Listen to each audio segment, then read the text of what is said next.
L'idolâtrie sur le moins les activités matérielles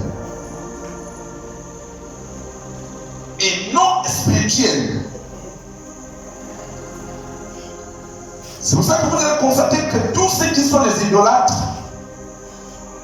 comme vous voyez nos parents qui meurent sur le catholicisme et protestants, c'est un peuple idolâtre. Il tient les images.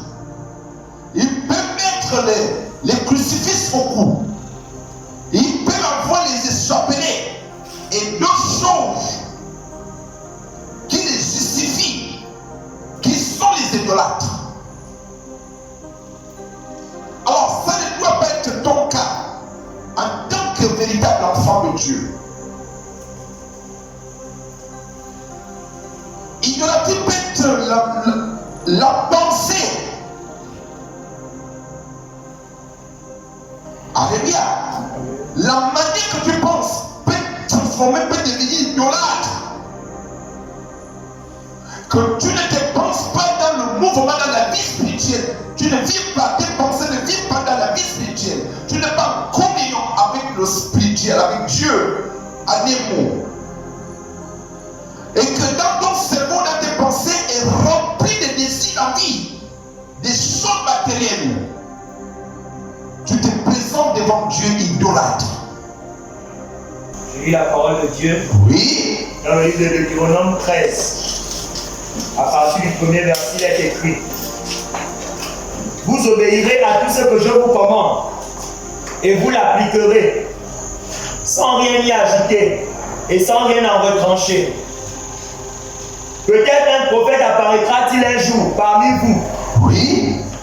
Ou un visionnaire. Ou un visionnaire, ou un prophète quelconque, ou bien un visionnaire, ou un songeur. C'est que les songes. Oui. Ou un visionnaire. Oui. Qui vous donnera un signe miraculeux, ou vous annoncera un prodige.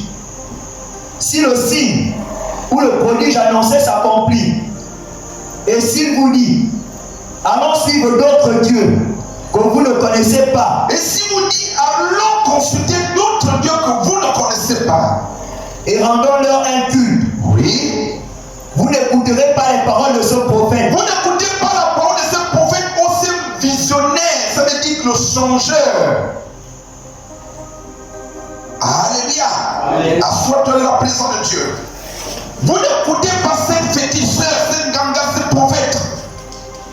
Ou bien cet homme, cette femme qui va te dire les visions, les rêves. Ton problème là, tu peux aller aussi chez les féticheurs. C'est pas Dieu seul qui guérit.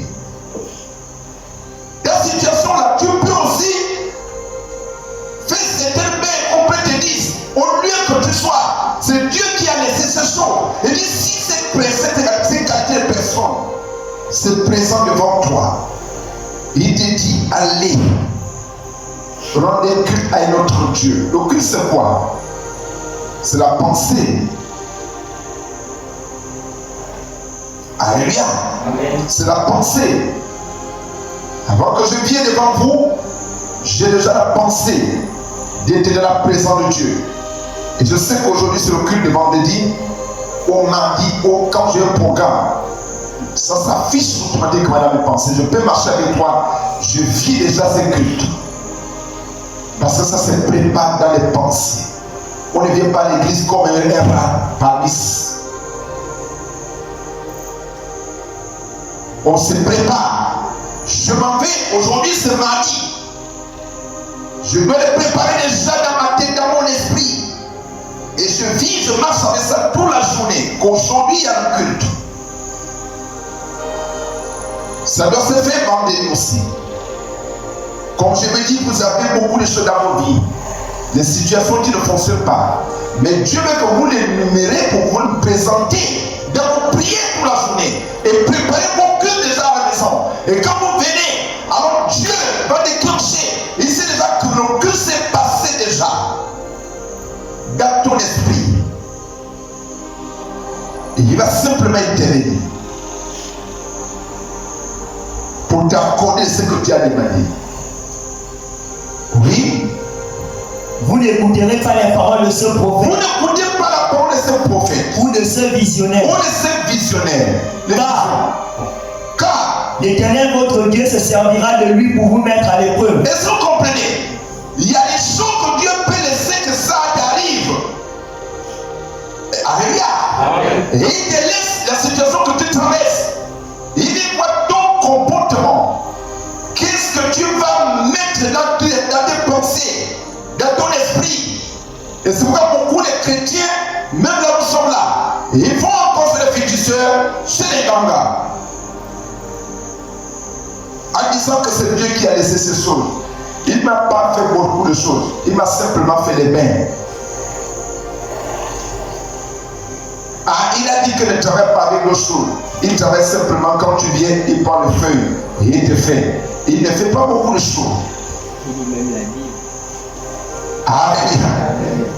Il a même la Bible, papa. Quand tu regardes, il a même la Bible. Donc, quand tu vois la décoration de la Bible, alors que ce qui est dedans n'a pas ça.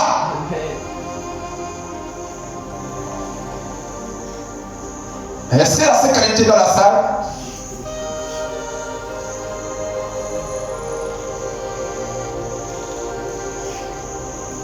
Il dit, si vous dites quelque chose concernant ça, ne l'écoutez pas. Mais dit Dieu va vous mettre à l'épreuve. C'est pourquoi vous voyez tous ces mensonges. Les mensongers sont là, les visionnaires, comme nous avons votre, jusque-là plus le nom les chevaux de femmes, les filles, il ne pouvait pas prendre le nom des hommes. Alléluia. Amen. Dieu met le peuple gabonais à l'épreuve pour voir qui peut s'adhérer au chocolat de bonbons, le chocolat des femmes pour les filles, c'est ça. Qui va s'adhérer à lui? Il suscite, on peut dire c'est au diable, oui, c'est le diable qui va l'utiliser, mais Dieu ressuscite pour voir la réaction du peuple gabonais. Est-ce qu'ils sont véritablement en lui?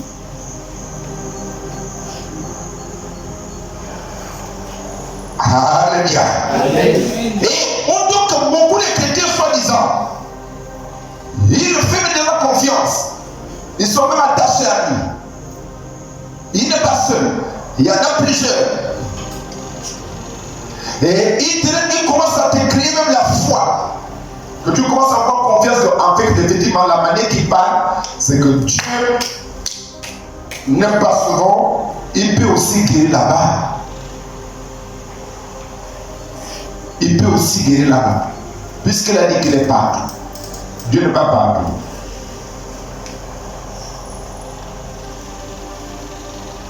Oui. Car l'Éternel votre Dieu. Car l'Éternel votre Dieu se servira de lui. Il va se servir de lui. Est-ce que vous comprenez? Il va se servir de ces féticheurs, ces prophètes, ou ces mensongers, ces visionnaires, ou ces changeurs. Il va se servir de lui. Mais ne pas lui. Il va se servir. Ça veut dire qu'il va le pousser de le faire. Amen. Pour briser le peuple qui est véritablement moi. Amen. Et qui n'est pas moi. Amen. Qui me fait confiance. Amen. Et qui ne fait pas confiance. Amen. Qui m'a donné sa vie et qui n'a pas donné ma vie. Amen. Et sa vie. Il le pousse. Alléluia. Amen. Oui. Se servira de lui pour vous mettre à l'épreuve. Pour nous mettre à l'épreuve. Si nous sommes dynamistes dans sa présence, si nous sommes attachés à lui, si nous avons cru, si nous avons décidé de lui appartenir. Les amis, Dieu n'agit pas sur n'importe qui. Parce que dans sa maison, il y a tout le folklore. Il y a tous les chrétiens folklore.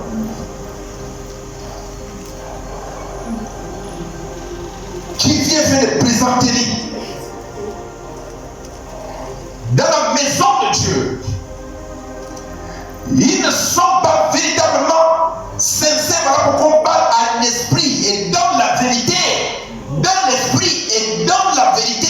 Amen. On bat dans l'esprit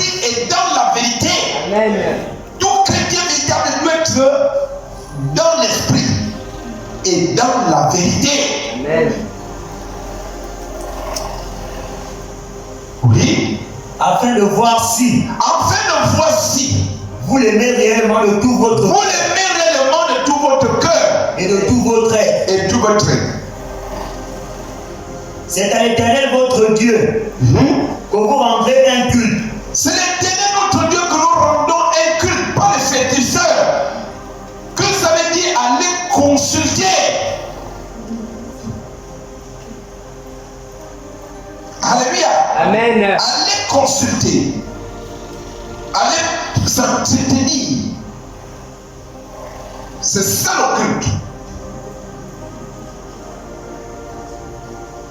C'est lui que vous craindrez. C'est lui, l'Éternel notre Dieu, que nous devons craindre. Alléluia. Amen. C'est pour ça que Dieu n'agit pas.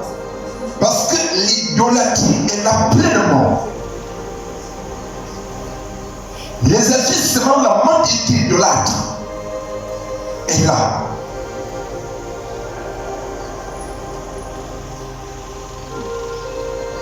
Et depuis que j'avais prié, Dieu de sévère. Je ne vous parle pas quelque chose qui est en 2000. Ça date des années. Je ne plus sévère.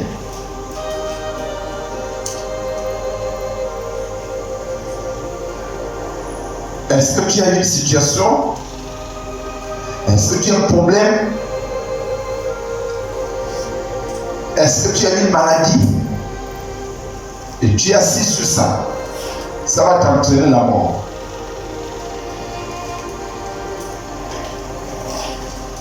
La maladie là va t'amener à la mort. Et Dieu te dirait que tu étais idolâtre.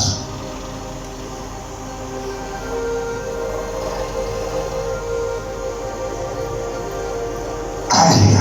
Amen. Vous obéirez à ses commandements. Vous l'écouterez. C'est à lui seul que vous rendrez un culte. C'est à lui seul que nous rendons un culte. Et c'est à lui seul que vous vous attacherez. Oui. Quant à ce prophète Quant à ce prophète, ou ce visionnaire, ou ce visionnaire, il sera puni de mort. Alléluia. Amen. Il sera puni de mort Pour avoir prêché la désobéissance. pour pouvoir prêcher des obéissances. Vous comprenez? Et pourtant, c'est Dieu qui nous pousse de le faire.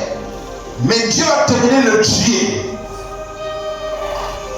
C'est pas Dieu qui l'a animé de le faire. Mais Dieu se sert de lui. Parce qu'il a eu d'abord, il est idolâtre. Il va entraîner les hommes à aller consulter d'autres dieux. Qui vous a fait sortir d'Égypte et vous a libéré de l'esclavage. Dieu qui vous a fait sortir d'Égypte et qui nous a délivré de l'esclavage. Car il aura voulu vous entraîner hors du chemin que l'Éternel votre Dieu vous a ordonné de suivre. Le féticheur là, on dit le visionnaire là, on le gaga là, on le révère là, a voulu nous conduire dans la voie que l'Éternel nous a tracé de marcher pour obéir. C'est par là qu'il va le tuer. Alléluia. Amen. Donc voilà c'est l'idolâtrie. Et nous avons ces qualités de personnes dans la ville, dans le pays. Vous le voyez qu'il se dit encore, il peut avoir beaucoup d'attirer beaucoup de personnes en disant qu'il devient fanfaron ou bien grande personnalité de la ville. Il ne sait pas que sa mort est proche. Matthieu chapitre 22, Dieu nous parle de le plus grand commandement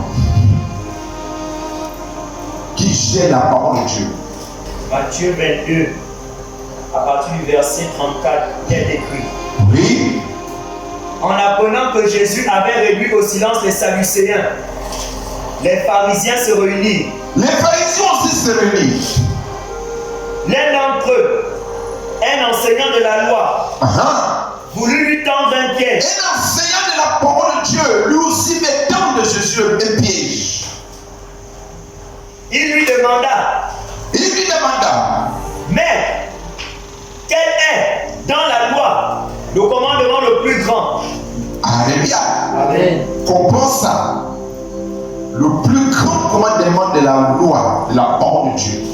Quand tu es déjà arrivé là, c'est fini, tu viens de Dieu. Tout le problème, c'est déjà réglé. Oui. Jésus lui répondit. Jésus répond à ces pharisiens et docteurs de la parole de Dieu. Tu es idolâtre. Oui. Tu aimeras le Seigneur ton Dieu. Tu aimeras le Seigneur ton Dieu. De tout ton cœur. D'abord. De tout ton cœur. De toute ton âme. De toute ton âme. Et de toute ta pensée. Oui. C'est là le commandement le plus grand. C'est là le commandement le plus grand. Et le plus important. Et le plus important. Il parle aux idolâtres. Ici qu'on peut dire à la bouche, le Seigneur est vivant, il est bon, et dans les pensées, c'est pas ça. Au ton homme intérieur, c'est pas ça. Tu dois aimer le Seigneur ton Dieu de tout ton cœur, Oui. de toute ton âme, de toute ta force et de toute ton intelligence. Alléluia. Amen. Que Dieu te bénisse. Que Dieu vous bénisse. Alléluia. Maintenant, ta force, tu utilises ça pour dire. Tu investis ta force où?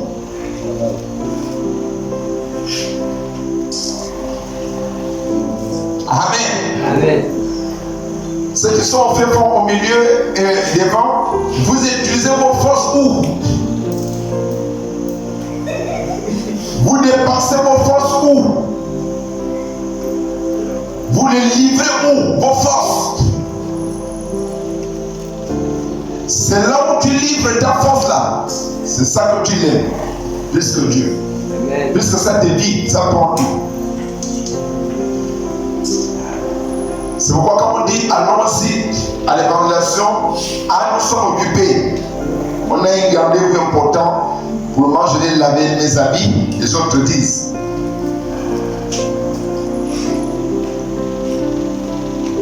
Donc tu ne peux pas laver les habits là tout la nuit. Dit que demain, je dois être libre d'aller avec la force que j'ai le matin pour aller évangéliser. Vous constatez que l'église fait comment? Dans la semaine comme ça, on peut compter quelques-uns.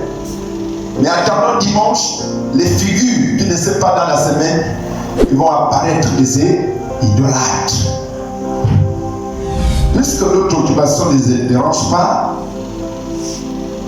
alors ils peuvent venir dans la maison de Dieu.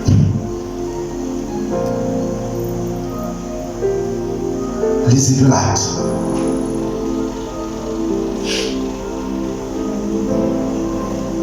Il dit ces gens doivent être punis de mort. Les idolâtres, leur réservation c'est la mort. C'est que Dieu réserve.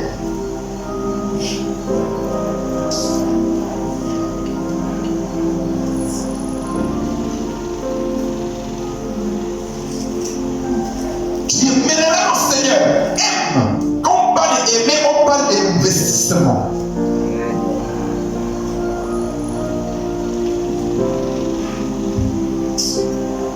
On parle de dépenses. Que ce soit physique, énergiquement, mentalement, dans l'intelligence, de toutes nos pensées, de toute notre âme, de tout notre esprit. À un moment, quand on comprend tous ces points-là, on n'a pas d'autre chose qu'aimer le Seigneur. Parce que s'ils disent avec toute ta force, la force c'est quoi? C'est le corps physique. Nous devons l'utiliser pour la gloire de Dieu. S'il dit de toute ton âme, ça veut dire qu'à l'intérieur de toi, ton esprit. S'il dit de toute ton intelligence, ça veut dire que dès capacités intellectuelles, physiques, morales, mentales doivent être investies en Dieu pour savoir.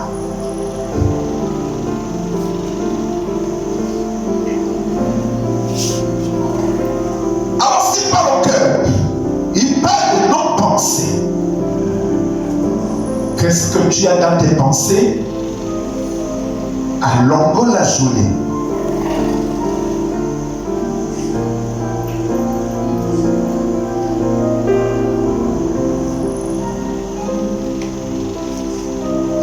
À longueur de la journée. Qu'est-ce que tu penses? Qu'est-ce que tu envisages? Et qu'est-ce que tu as mis à l'intérieur de toi qui peut se transformer comme la priorité?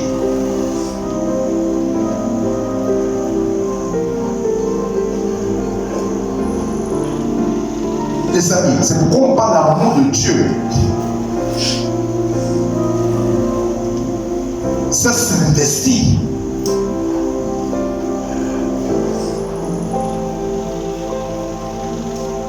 On investit dans l'amour pour récolter aussi l'amour.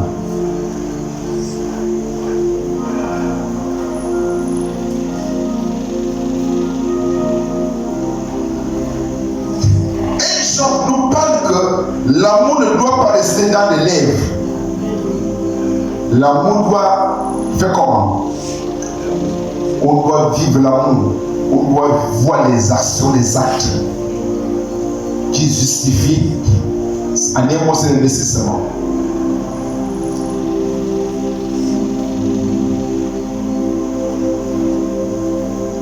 Vous savez qu'il y a des gens qui font des choses, il y a des gens qui font, il y a une partie des idolâtres qui manifestent l'amour, mais à l'intérieur, qu'est-ce qu'ils font? Ils murmurent, ils se plaignent.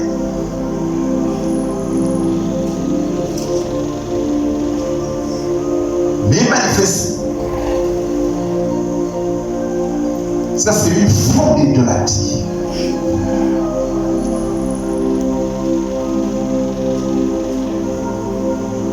Nous devons aimer le Seigneur de tous nos cœurs, de toutes nos pensées, de toutes nos forces, de toute notre intelligence. Toutes nos capacités devaient être investies dans lui.